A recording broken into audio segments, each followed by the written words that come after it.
ด่านมันบ้านบึงไซ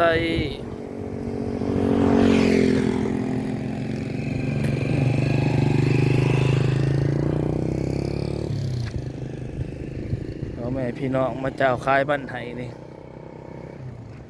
สิเอารถสิเมื่อเอามันมาส่ง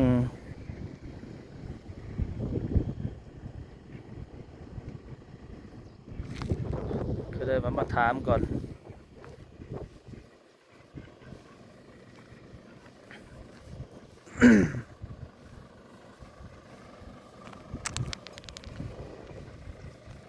แม่นยังนี่2000นี่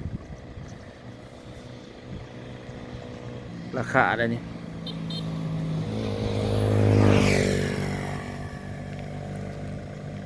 ราคาขีด1-2,000เด้อโมเมนโด1-2,000บ่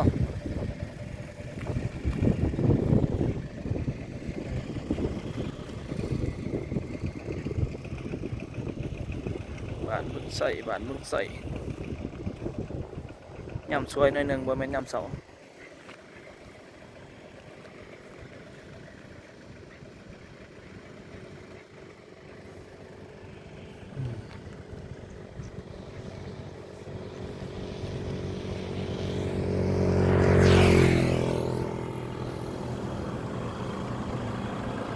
สิพาเลาะบางยางเบื้องนั่นอีกทางเขาทางออก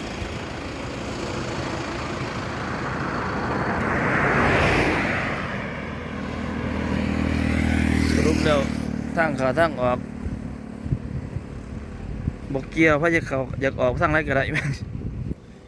เดี๋ยวแต่ซูเปอร์แล้วแต่ผู้ได้สะดวก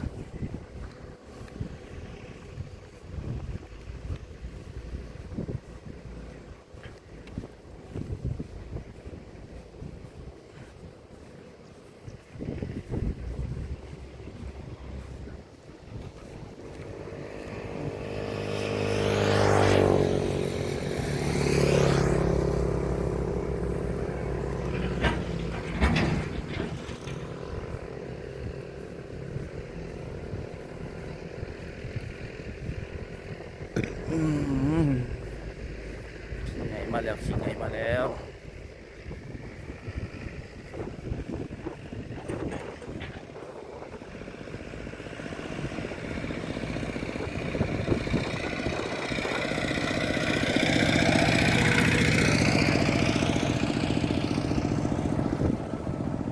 นี่ก็แม่นหัวแดนเนาะ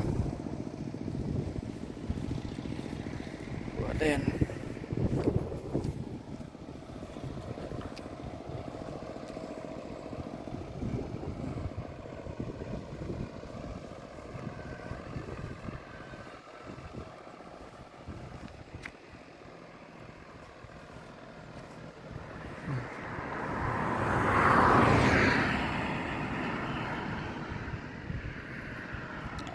สีเบิดตัวนี้แหละ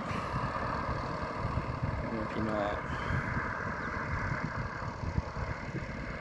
ได้ทายดิ